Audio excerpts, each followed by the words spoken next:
When you hear the term housing bubble, it often conjures images of financial panic, widespread foreclosures, and a sudden dramatic collapse in home values. But what exactly is a housing bubble? At its core, a bubble happens when the prices of homes rise rapidly and unsustainably, driven by speculation and high demand rather than the underlying fundamentals of the economy. Think of it like a balloon being overinflated. For a while it gets bigger and bigger, but eventually, the pressure becomes too much and it pops. This pop is the crash, where prices plummet, leaving many homeowners owing more on their mortgages than their homes are actually worth. This situation is often called being underwater. Historically, the United States has seen its share of these cycles, but none are more seared into our collective memory than the Great Housing Crash of 2008. That period was the textbook definition of a bubble bursting. It was fueled by years of risky lending practices where almost anyone could get a mortgage, regardless of their ability to repay it. This easy credit created an artificial surge in demand, which sent home prices soaring to unprecedented heights. When the underlying economic weaknesses were exposed and interest rates on these risky loans reset, a wave of defaults and foreclosures flooded the market with properties, causing prices to collapse spectacularly and triggering a global financial crisis. Understanding this history is crucial because it provides the context for today's market discussions. The fear of a repeat performance is understandable, especially after the rapid price appreciation we witnessed in the early 2020s. People see high prices and immediately think bubble, drawing a straight line from our current situation back to the chaos of 2008. However, the forces driving today's market are fundamentally different. It's not about speculative frenzy, but about a deep and persistent imbalance between the number of people who want to buy a home and the number of homes available for sale. This distinction is the key to understanding why 2025 looks very different. So, as we dissect the current state of the U.S. housing market, it's essential to move beyond the simple fear of high prices. We need to look deeper at the mechanics of supply, the quality of demand, the financial health of homeowners, and the lending environment. Is the balloon being stretched by reckless speculation? Or is it simply expanding to accommodate genuine long-term demand within a constrained supply? The evidence strongly suggests the latter. While the market is certainly facing challenges with affordability, the conditions for a catastrophic 2008-style pop are simply not present in the economic landscape of 2025. It's easy to look at the high home prices of 2025 and feel a sense of déjà vu, a nervous twitch that brings back memories of the 2008 financial crisis. However, when you pull back the curtain and examine the engine running today's housing market, you'll find it's a completely different machine. The single most significant difference lies in the nature of lending. The pre-2008 era was famously called the Wild West of mortgages. Lenders offered ninja loans, no income, no job, no assets, and complex adjustable rate mortgages that started with deceptively low teaser rates, only to skyrocket later. This house of cards was built on the assumption that home prices would rise forever, allowing people to refinance before the higher payments kicked in. In stark contrast, the lending landscape of 2025 is a fortress of regulation and prudence. In the wake of the 2008 crisis, sweeping reforms like the Dodd-Frank Act were put in place to ensure we would never repeat those mistakes. Today, getting a mortgage is a rigorous process. Lenders are required to verify a borrower's income, assets, and overall ability to repay the loan for its entire term. The risky subprime loan products that were so common have all but vanished. The vast majority of homeowners today hold stable, predictable 30-year fixed-rate mortgages, which insulate them from the kind of payment shock that triggered the foreclosure crisis of the last decade. Another fundamental divergence is the financial health of the average homeowner. Before the crash, many buyers entered the market with little to no down payment, giving them zero equity in their homes from day one.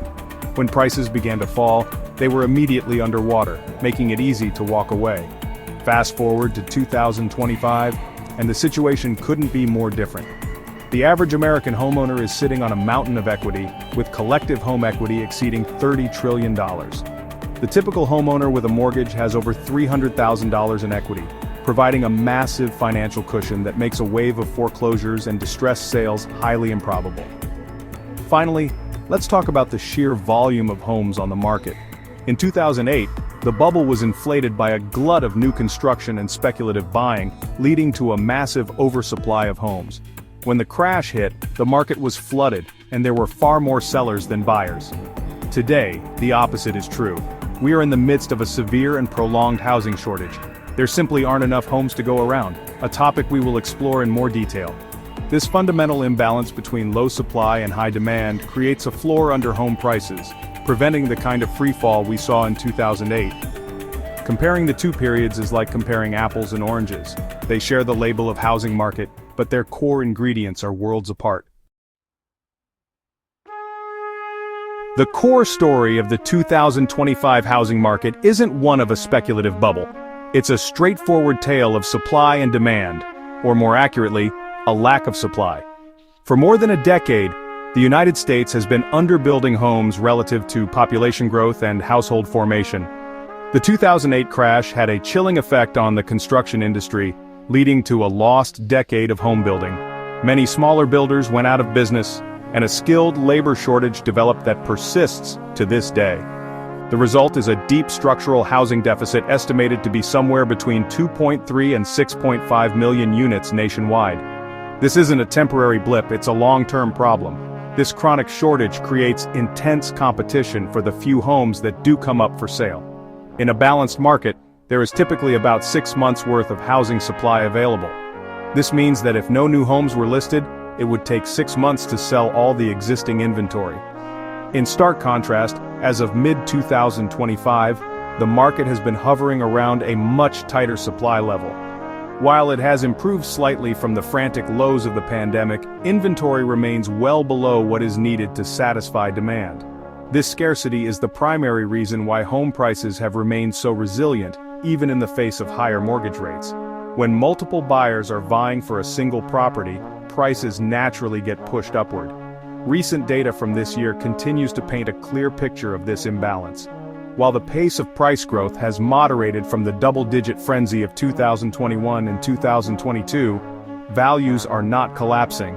According to the National Association of Realtors, the median existing home price in March 2025 was $403,700, a 2.7% increase from the previous year. This steady, albeit slower appreciation is a hallmark of a market supported by fundamentals, not a bubble on the verge of bursting. It reflects a market that is trying to find its equilibrium in an environment where demand continues to outstrip the available supply of homes for sale.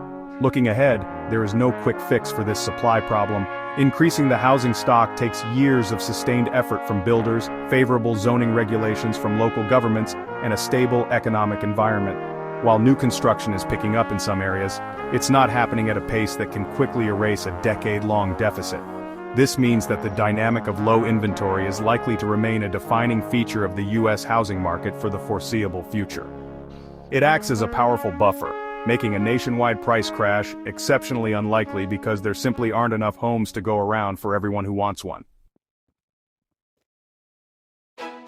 One of the most crucial, yet often overlooked pillars supporting today's housing market is the transformed world of mortgage lending. The ghost of 2008 looms large, but its greatest lesson was learned in the halls of finance. The era of reckless fog-a-mirror lending is definitively over, replaced by a system built on caution, verification, and risk management. The change is not just a matter of bank policy, it's codified in federal law. Regulations enacted after the crisis, most notably the ability to repay rule, fundamentally changed the game. Lenders are now legally obligated to make a good faith determination that a borrower can actually afford their monthly payments. This means that the buyers who have purchased homes over the last decade, and especially in the last few years, are exceptionally well qualified. They have had to provide extensive documentation of their income, prove they have stable employment, and demonstrate a solid credit history. The average credit score for a new mortgage origination today is significantly higher than it was in the run-up to 2008. This isn't a market propped up by financially fragile borrowers who are one missed paycheck away from default. Instead, it's a market comprised of financially sound households who have been thoroughly vetted and have proven their capacity to handle their mortgage obligations.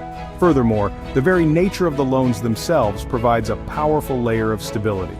During the bubble years, adjustable-rate mortgages with low introductory teaser rates were incredibly common. These loans were ticking time bombs designed to reset to much higher rates after a few years, leading to payment shock that many borrowers couldn't handle. In 2025, the landscape is dominated by the 30-year fixed-rate mortgage. The overwhelming majority of current homeowners have locked in their interest rate for the life of the loan.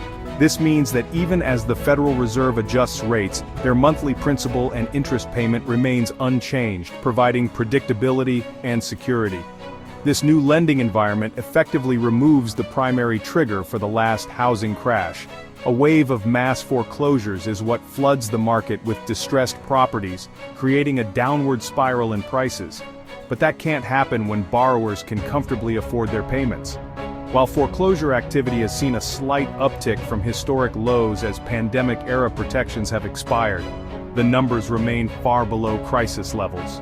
As of March 2025, foreclosure filings were up 9% year over year, but they are not signaling a systemic problem. The strict lending standards of the past 15 years have created a resilient base of homeowners, ensuring the market's foundation is built on solid rock, not shifting sand.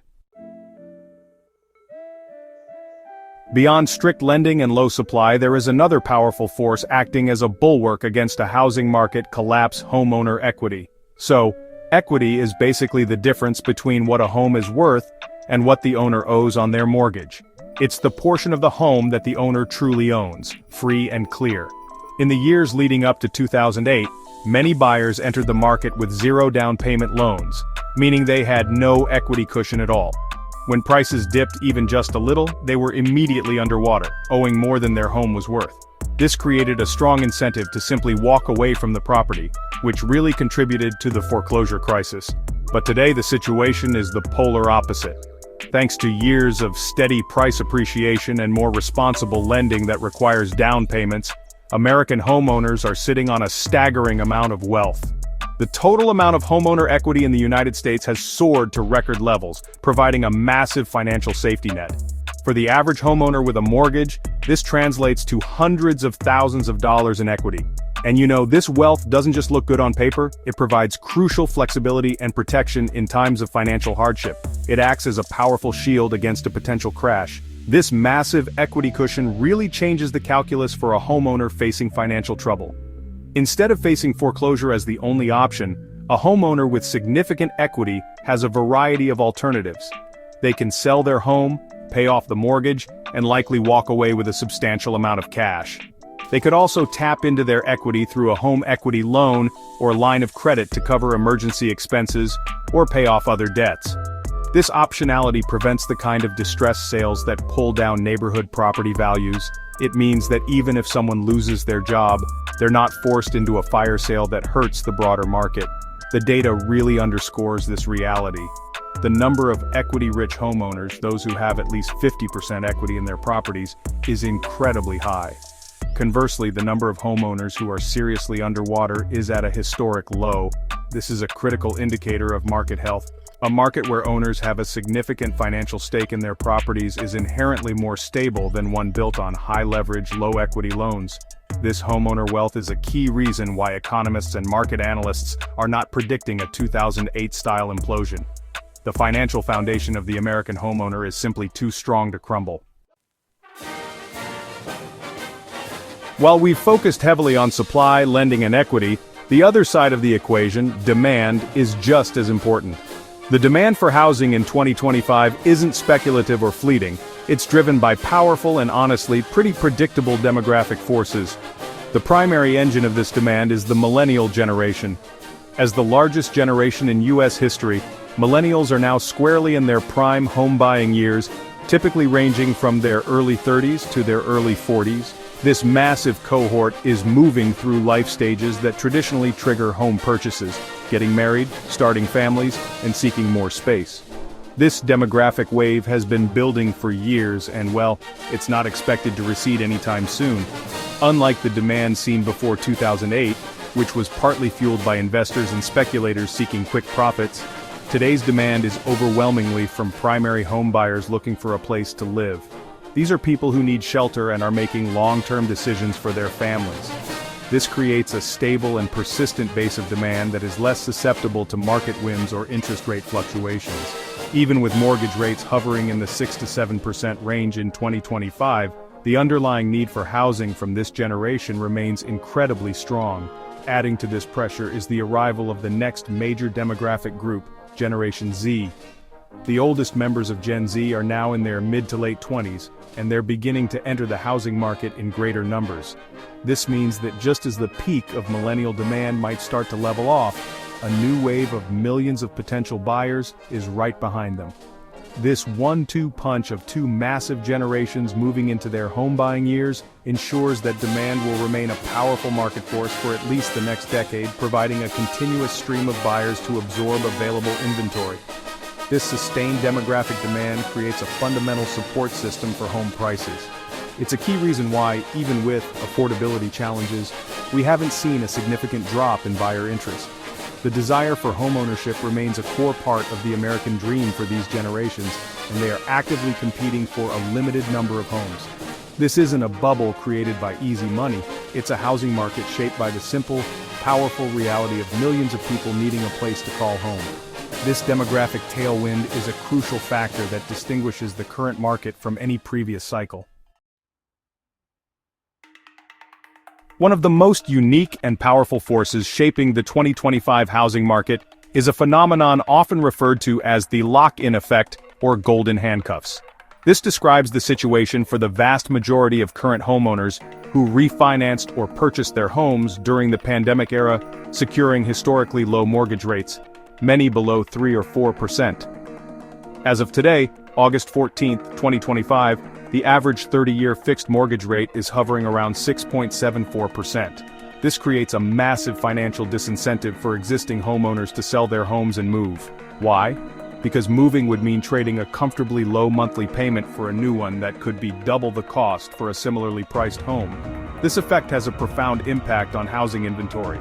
In a normal market, people move for all sorts of reasons: a new job, a growing family, or downsizing in retirement. These life events typically ensure a steady flow of existing homes onto the market. However, the lock-in effect has thrown a wrench into this cycle. Many would-be sellers are now choosing to stay put, even if their current home is no longer a perfect fit. The financial penalty of giving up their ultra-low mortgage rate is simply too great. They are effectively locked in by their favorable financing, leading to fewer existing homes being listed for sale. This constriction of resale inventory further exacerbates the housing shortage we've already discussed. With fewer existing homes available, the competition among buyers for the limited properties that do hit the market becomes even more intense. This is a key reason why home prices have not only held firm but have continued to edge upward in many regions. The lock-in effect essentially puts a stranglehold on the supply side of the market, preventing the natural churn of properties that would normally help balance supply and demand. It creates a floor under prices by keeping would-be sellers on the sidelines. This phenomenon is a distinctly modern feature of the housing market, one that was not a factor during the 2008 crisis. Back then, many homeowners had adjustable-rate mortgages, and rising rates actually forced them to sell. Today, the opposite is true. Higher rates are encouraging homeowners to stay. This dynamic is a crucial piece of the puzzle for understanding why a crash is so unlikely. The market cannot be flooded with homes for sale if the majority of homeowners have a powerful financial incentive not to sell. These golden handcuffs are, in a very real sense, a key stabilizing force for the entire housing ecosystem. Given all the evidence, tight supply, strict lending, high equity, and demographic demand, why does the fear of a housing crash persist? The anxiety is real and stems from a few powerful psychological and economic factors. First and foremost is the issue of affordability, which is at its most challenging level in decades. When potential buyers see median home prices topping $400,000 and mortgage rates well above 6%, it feels unsustainable. The gap between what homes cost and what many people feel they can afford is so wide that it's natural to assume something has to give, and a crash seems like the only possible resolution. This sentiment is often amplified by media headlines and social media chatter. The narrative of a housing bubble is compelling and generates a lot of clicks and engagement. Pundits who predict doom and gloom often get more attention than those who forecast moderation and stability. This creates an echo chamber where the fear of a crash is constantly reinforced, regardless of the underlying data.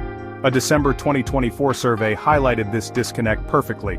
36% of respondents said they wanted a crash to make homes more affordable, yet only 8% believed a crash would actually help them buy a home, showing a deep-seated confusion and anxiety about the market's direction. Furthermore, the memory of 2008 is long and painful. For many Americans, it was a defining economic trauma that wiped out wealth and financial security. This collective memory makes people hyper-vigilant to any signs of a repeat. Rapid price increases like those seen from 2020 to 2022 trigger this financial PTSD, leading people to draw parallels even when the market fundamentals are completely different. It's a classic case of fighting the last war. We are so focused on avoiding the mistakes of the past that we sometimes fail to accurately assess the realities of the present. It is also important to distinguish between a nationwide crash and localized price corrections. It is entirely possible and even likely that some specific metropolitan areas that saw the most extreme price growth during the pandemic may experience modest price declines or a period of stagnation. These regional adjustments are a normal and healthy part of a market cycle, not a sign of a national catastrophe. The anxiety arises when people mistake these local cooldowns for the beginning of a nationwide implosion. Understanding these nuances is key to having a clear-eyed view of the market's true health. The widespread worry is understandable, but it is largely driven by emotion and affordability pain, rather than by indicators of systemic risk. So, if a dramatic 2008-style crash is not in the cards for 2025, what does the road ahead look like for the U.S. housing market? The consensus among most economists and industry experts points toward a path of moderation and stabilization, not implosion. The era of frantic bidding wars and 20% year-over-year price gains is over. In its place, we're entering a period of more measured growth where price appreciation is likely to be much more aligned with wage growth and inflation. Forecasts for 2025 home prices reflect this new reality, with predictions ranging from a slight dip of 2% to a modest increase of around 4%. The key themes that have defined the market recently will continue to dominate the landscape. The chronic undersupply of homes will remain the market's most significant long-term challenge, acting as a persistent support for property values. The lock-in effect will also continue to limit the number of existing homes for sale, as long as mortgage rates remain elevated above the historic lows of the pandemic years. This means that while the market may feel slower, it will likely remain competitive for buyers, especially for well-priced homes in desirable locations. The fundamental supply and demand imbalance is not going away overnight. For prospective buyers, the environment will remain challenging but not impossible. The high-rate environment means affordability will be a major hurdle. However, the slower pace of the market offers some advantages. Buyers will have more time to consider their options, perform due diligence, and negotiate with sellers, a luxury that was non-existent just a few years ago.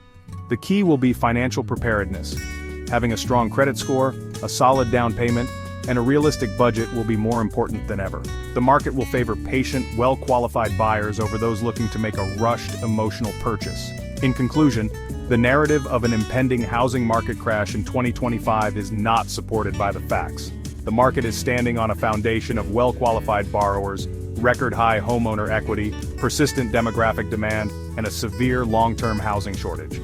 While the pain of high prices and reduced affordability is very real, it is a symptom of these fundamental imbalances, not a sign of a speculative bubble about to burst.